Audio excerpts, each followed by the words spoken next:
saya suka ngibingkeun gitu, ngibingkeun buku tersebut.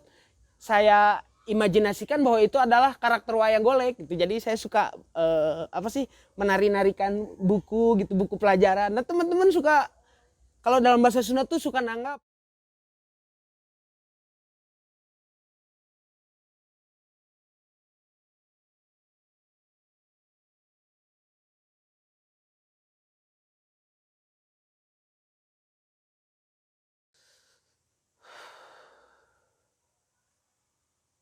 membayangkan wajahmu adalah siksa. Kesepian adalah ketakutan dalam kelumpuhan. Saya lulus di Universitas Pendidikan Indonesia. Kebetulan jurusannya juga jurusan Pendidikan Bahasa dan Sastra Sunda.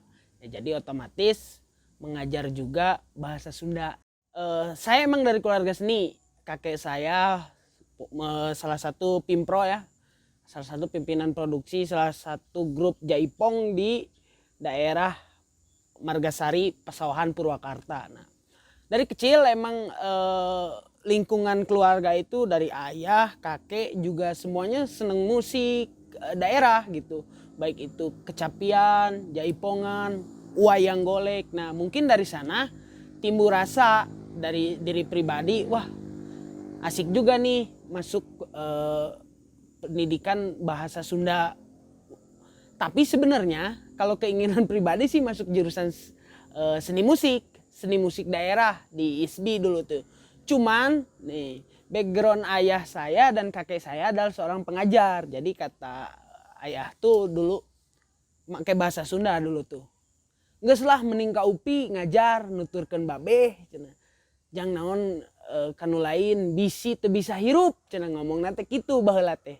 Nah, akhirnya setelah tes SMBPTN lulusnya di pendidikan bahasa Sunda. Ketika masuk pendidikan bahasa Sunda ya ada sebuah kebanggaan tersendiri sih bisa nerusin apa yang dicita-citakan oleh ayah dan kakek saya gitu.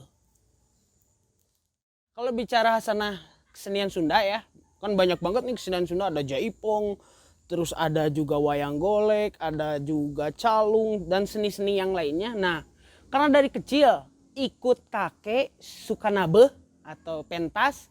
Nah, kakek itu salah seorang nayaga atau pemain musik salah satu dalang lokal di Purwakarta. Nah, jadi kecenderungan seni apa sih yang paling tertarik, yang paling disukai gitu kan, yang paling disukai saya itu tadi seni tradisi wayang golek. Saya mengenal wayang golek itu dari umur 4 sampai 5 tahunan lah saya udah mengenal wayang golek. Nah, lucunya saya tuh dari umur 4 sampai 5 tahun sudah tahu karakter-karakter wayang golek, terus tuh ini tuh dalangnya siapa loh. Nah, itu dari suaranya gitu. Karena emang keseringan mendengar, dulu mah kan masih pakai radio ya. Radio pakai kaset pita. Kakek itu sering ngeplay atau sering muterin dalang-dalang kondang gitu. Saya sampai hafal bahwa oh, ini tuh dalangnya ini. Di umur 5 tahunan lah saya udah tahu. Oh, bah, ini mah dalangnya ini. Oh iya, benar sekali kamu gitu. Karena kakek juga suka buat challenge. Iya, dalangna saha. Kalau dalam bahasa Sunda ya, ini dalangnya siapa? Saya suka dengerin. Oh, ini mah Cecep Supriyadi dari Karawang, bah. Bener. Nah, gitu. Jadi karakter suara dalang tuh saya sudah pahami dari umur waktu kecil. Nah, dia tuh saya bercita-cita jadi dalang. Bahkan ayah tuh dulu melihat bakat. Saya punya buku ya, punya buku nih dari buku biasa ya. Buku tulis, buku catatan buat sekolah. Saya suka ngibingkeun gitu, ngibingkeun buku tersebut. Saya imajinasikan bahwa itu adalah karakter wayang golek gitu. Jadi saya suka menari-narikan buku gitu, buku pelajaran. Nah, teman-teman suka kalau dalam bahasa Sunda tuh suka nanggap, "Yan, nanggap wayang golek lah. Hayu," gitu. Saya pakai bangku gitu ya, kecereknya, terok-toknya juga pakai bangku gitu. Jadi emang dari kecil ingin jadi dalang. Nah, setelah mungkin zaman juga ya, zaman terus kakek yang paling inget tuh memori tuh kakek meninggal saya SMP, kakek itu sudah meninggal. Nah dari sana mulai, karena ayah sibuk kerja, jarang ada yang muterin lagi wayang golek. Jadi keinginan untuk menjadi dalang tuh jadi pupus dengan sendirinya. Karena emang sudah nggak dengerin lagi wayang golek. Karena kakek meninggal tuh udah nggak ada lagi yang ngeplay di rumah tuh wayang golek. Sukanya saya kepada pagelaran wayang golek banyak hasanah bahasa baru. Ya, hasanah bahasa baru, baik itu peribahasa, uga dan sebagainya, sering diucapkan oleh para dalang itu kan. Bahasa-bahasa yang saya sendiri dulu sebagai mahasiswa pendidikan bahasa Sunda tidak tahu artinya itu. Kayak kakawen dalam pagelaran wayang golek. Kan kita itu tidak diajarkan bahasa-bahasa kawi seperti itu. Nah, ketika mendengar bahasa-bahasa seperti itu, ada ketertarikan, ini artinya apa loh. Oh ternyata dari kakawen ini tuh ada artinya dan ada falsafah yang emang benar-benar dalam banget gitu tentang kehidupan. Karena kan wayang golek sendiri kan menceritakan tentang kehidupannya, kehidupan secara universal gitu. Ajaran-ajaran kehidupan itu yang saya dapatkan dari pagelaran wayang golek begitu. Saya pribadi setiap kali melihat pagelaran wayang golek ada makna yang bisa saya ambil, yaitu pertama bahwa kita hidup itu harus benar-benar sejalur dengan peraturan agama dan dari agama. Saya ambil contoh satu dalang ya, Dalang Asep Sunandar Sunaria. Selain dia juga menyisipkan nilai kebudayaan, baik itu dari bahasa, baik itu dari pengetahuan kesundaan, kayak sisindiran, kakawihan sering dia tampilkan dalam pagelaran, juga dia menyisipkan nilai-nilai ajaran agama Islam.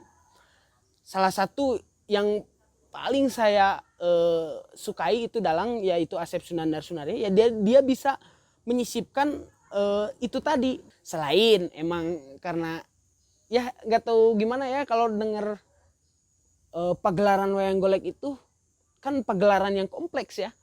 Tarinya ini saya ambil contoh tadi Asep Sunandar, tarinya bagus, nari atau sabat dalam bahasa pewayangan itu. Ada unsur tarinya. Saya senang sekali lihat Asep Sunandar sudah menarikan wayang golek itu.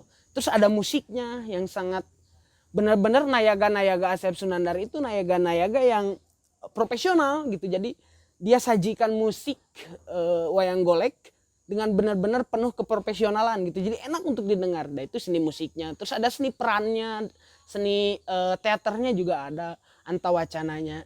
Kalau perkembangan hasanah sastra Sunda untuk sekarang sih di era milenial ya, di era digital mungkin saya bisa sebut kalau ketinggalan zaman juga enggak.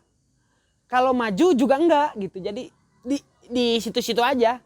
Harus sih, karena sebagai guru kan otomatis saya sajak, carpon, novel dan sebagainya kan masuk ke pembelajaran ya, jadi otomatis harus ada pembaharuan dari karya. Karena saya lihat di buku paket nih ya, karya yang dimuat tuh itu aja. Kayak sajak nih di kelas 7 masih ada sajak-sajak Ami, Raksanagara, Aki Jeung Balon, kan itu sajak lama ya. Jadi pembaharuan paling lihat-lihat buku sajak baru. Nah karena berteman juga dengan beberapa pengarang ya di Facebook, Instagram dan sebagainya, ya otomatis oh ini dia ngeluarin buku baru nih atau ngeluarin apa baru, karya baru, ya paling dilihat aja, oh iya ini ya sebagai bahan pembelajaran sih.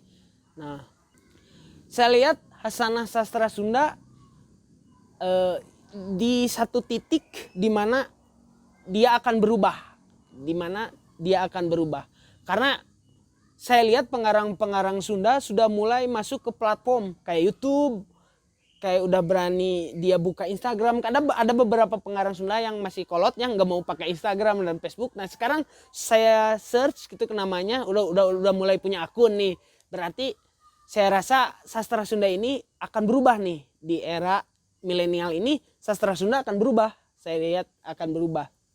Sekarang juga banyak sekali anak muda yang baca sajak di YouTube, diupload dan viewersnya juga udah lumayan. Nah, Acep Jam-Jam Nur, Najaruddin Azhar juga sekarang sudah mulai mempublish diri, membuat channel YouTube Najarudin Adjar, dia bacakan carpon Sunda dengan iringan musik. Nah itu bagus sekali, bahkan itu mah saya jadi langganan gitu, setiap kali dia upload carpon terus dengerin. Nah, itu kalau perkembangannya sih masih sama seperti dulu, masih diem, tapi dia akan berubah nih, sastra Sunda tuh akan berubah kalau menurut saya. Entah 1 atau 2 tahun lagi dari sekarang, 5 tahun dari sekarang mungkin sastra Sunda itu akan mengikuti zaman. Nah, begitu. Jadi kalau perkembangannya ancang-ancang untuk berubah sebenarnya begitu. Kebudayaan Sunda ini adalah turunan dari nenek moyang kita. Jadi mungkin pemerintah harus lebih memperhatikan lagi ya. Saya ambil contoh, saya sebagai pelaku seni bukan miris sekali sih sebenarnya kalau ngelihat setiap kabupaten di Jawa Barat itu ruang lingkup untuk pementasan kesenian Sunda khususnya itu sangat terbatas. Jadi saya mohon pertama itu ruang lingkup pementasan kesenian Sunda jangan hanya wayang golek kan, jaipongnya, tarinya, terus ya banyak sekali calungnya dan sebagainya, seni tradisi itu kita up lagi. Saya ingin di up lagi dan ditampilkan lagi di ruang publik ya, tentunya di ruang publik. Itu menjadi PR besar bagi pemerintah, khususnya pemerintah Jawa Barat. Kedepannya yuk kita buat di kabupaten aja dulu, jangan per kecamatan lah, ini per kabupaten aja dulu. Ada sebuah ruang lingkup untuk seni, ruang berkesenian mungkin ya, ruang berkesenian menampilkan setiap malam minggu saja kesenian tradisi Sunda gitu. Banyak sekali saya yakin. Dan nah dari situ itu tuh sebuah promosi bagi generasi muda, generasi milenial, generasi Z, bahwa iya teh aya keneh ya kesenian Sunda teh, tah tingali tah nu kieu calung teh barudak, tah nu kieu ngaranna tari jaipong teh, tah nu kieu ngaranna wayang golek teh, tah nu kieu ngaranna misalkan teh gembyungan atau jeung sebagainya, terbangan. Nah itu mengutip dari Dalang Kondang Haji Asep Sunandar Sunaria, martabat hiji bangsa bisa diukur tina budayana. Lamun budayana awut-awutan rusak bangsana.